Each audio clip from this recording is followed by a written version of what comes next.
Hey, good morning, everybody. So it's Tuesday, August 28th, and I am sitting out here on the upper deck of the old Riverton Post Bed and Breakfast. Such an amazing little place, and how I came to be here means so much to me. And I'm on the, porch up above the second row here, and the sun's coming up in the distance. I want to come out here, and the sun's just a little glow right now out over the horizon. There's a big, looks like, manufacturing plant right in front of me, but if you look out over the tree line, it's really special. So I've got a lot to share with you guys today. I'm probably going to go at least, not at least, but more than one video, definitely two videos, and stop it there today. But I got a lot to talk about and a lot to share. Some of them are just some goofy things. Some of them are some recap of last night and where I'm be today. This was really special to me, and I sometimes have to remember that not everybody's been with me from day one on the journey.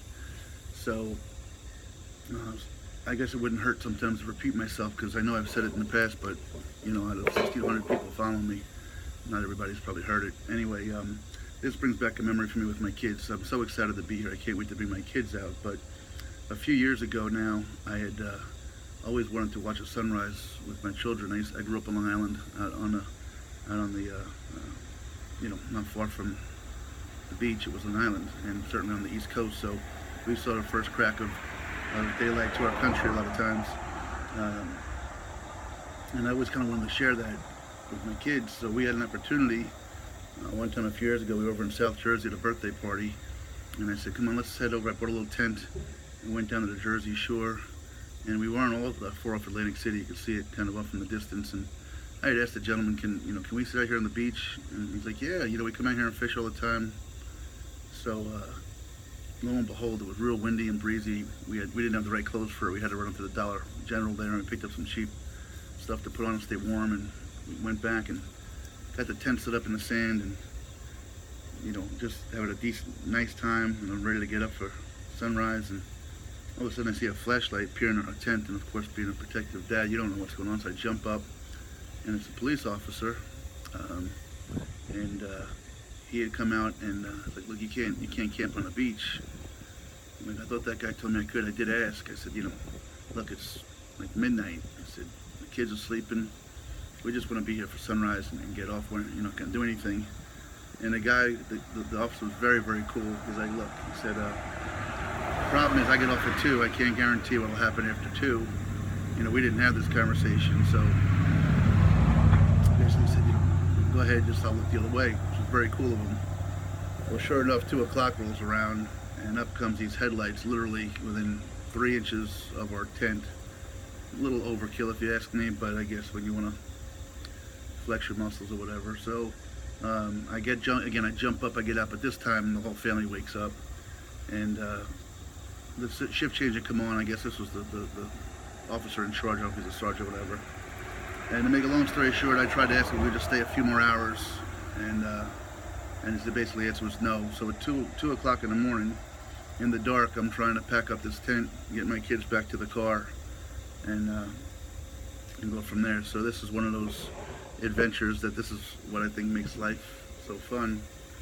Now what do we do? 2 o'clock in the morning, do I drive around aimlessly? Do I wait 2.5 hours and try to find a diner and keep my kids up through the night and just to see the sunrise? So finally I thought better of it and said, no, let's get going. So with our tail between our legs, we packed up the car and headed back to Central PA. But as I did, I realized down where I live in York, the Susquehanna River runs down through it, down into the Chesapeake Bay. And while it's not quite the Atlantic Ocean, I said maybe we can get a good view down there. So here we are, 4:30 in the morning, waiting for the sun to come up down at a park in York, PA, waiting for the sun to come up. But I got one of the most special pictures. In fact, it's the back screen, or whatever you call that, on my phone. And it's just kind of a silhouette of my 2 kids playing down by the river as the sun came up. So I'm going to share that to the side a little bit today.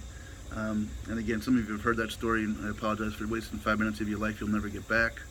Some of you may not want to hear that story, but it was just kind of a neat, what do you do at 2 o'clock in the morning packing up a tent? And that's the story of my life, I guess. There's always something going on. On that note, 2 other stories that I'll share with you before I get into the real meat of what I want to talk about.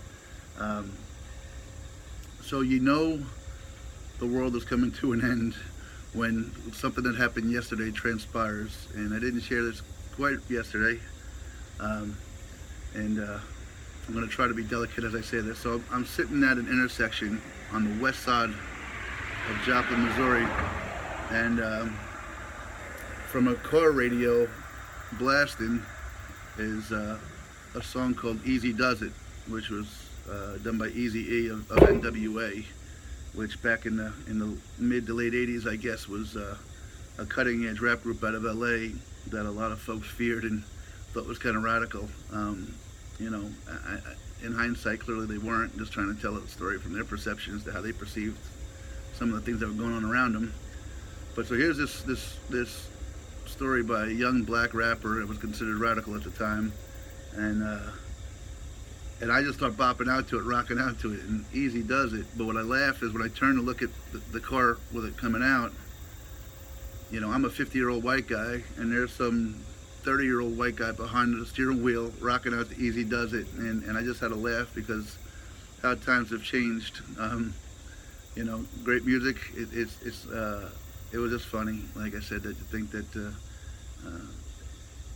here's this 50-year-old white guy rocking out to some song that was deemed kind of radical back in the day, and maybe not radical, but racism still exists, but it was more prevalent back then, and that was kind of some of what that music was talking about. But I just got a kick out of that fact, is a NWA song being bopped out to, and the guy in the car had no idea that I was bopping out with him. I don't think. I kind of looked at him and pointed at him. I think he thought I was saying something stupid, but anyway, and that only leads me to this morning, which is what triggered yesterday's thought and reminded me. So I like a lot of stand-up comedians, or I like stand-up comedy, and I got a few on my phone, and one of my favorites is a guy named Gary Goldman, and he does a bit about Vanilla Ice and Ice Ice Baby. And about 3 months or so ago, my son asked me to get it for him on my phone, so I got it on my phone.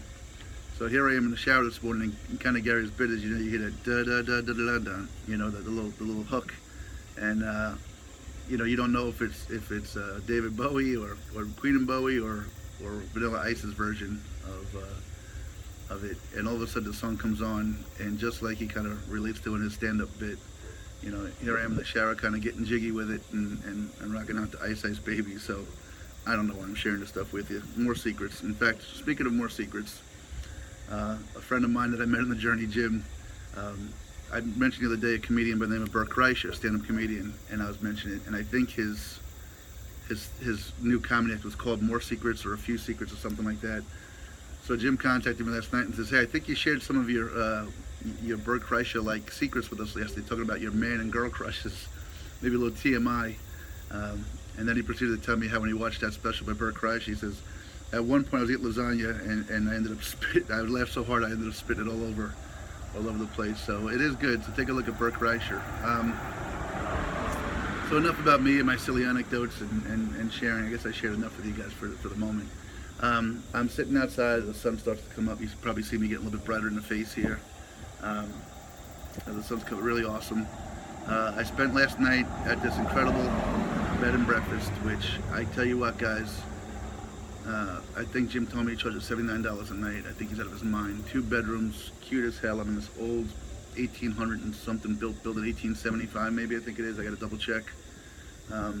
In Riverton, Kansas, and these next couple of days, yesterday and today, are going to be so wonderful, just because about the people and how it came to be and people reaching out. So I'm going to be meeting Jim here shortly and having some breakfast before moving on to a town called Baxter Springs. But in Baxter Springs lives a family, Bert and Lori, who I met last night, and they took me out to dinner with a couple friends of theirs, Larry and Ross, and there's a lot to talk about with that.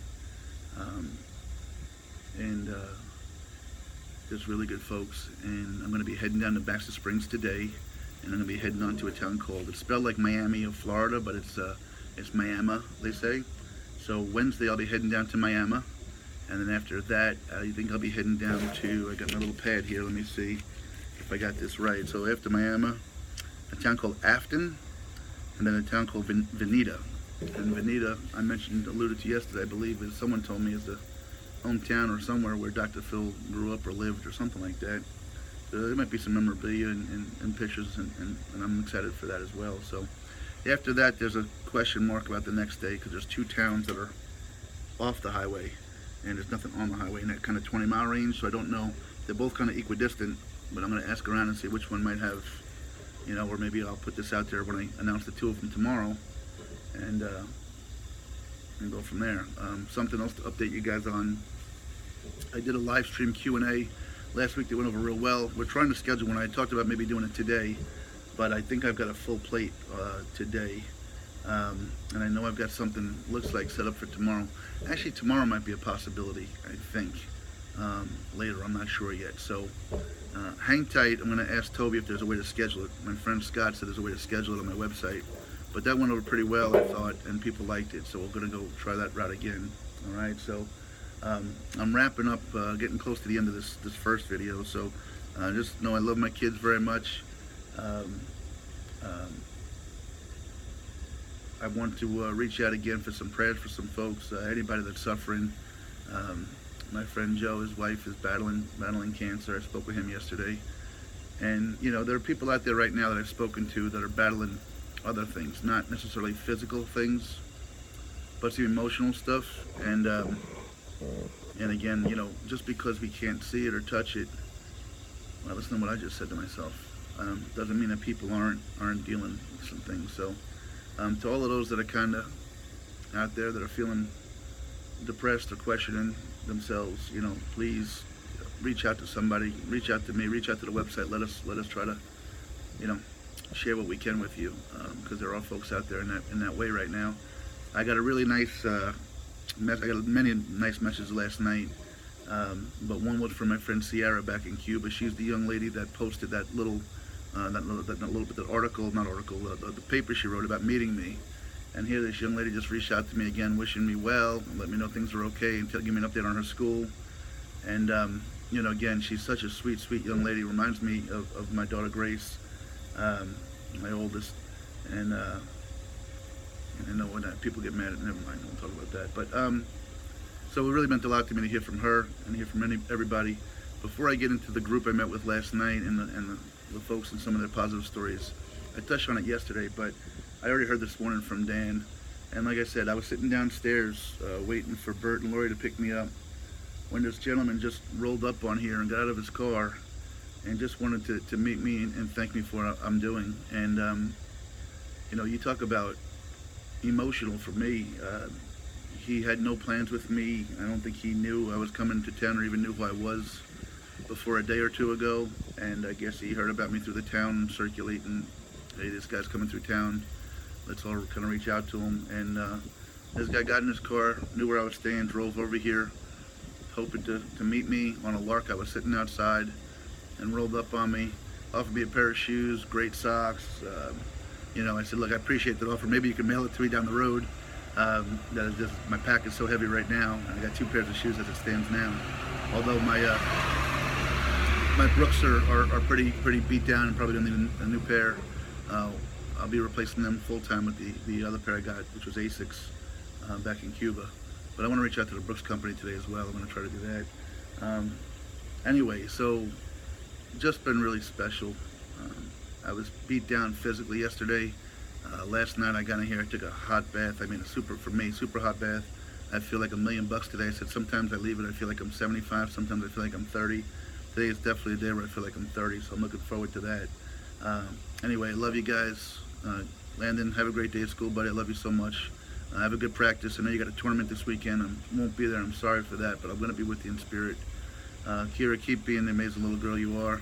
And becoming a young lady. And Grace, you're just I can't even put into words how privileged I am that you let me be a part of your life. You're a sweetheart, and I love you in every sense of the word. So thanks to everybody back home for supporting me. Thanks to my navigator. Thanks to Scott. Thanks to Toby, and so many others. Oh, I do have something that I can announce. Another dedicated supporter, Lisa, has come up with something for us, and I'm going to maybe announce that. Maybe I'll do that later on. Love you guys. I'm going to have a second video come up in a moment here. Thanks.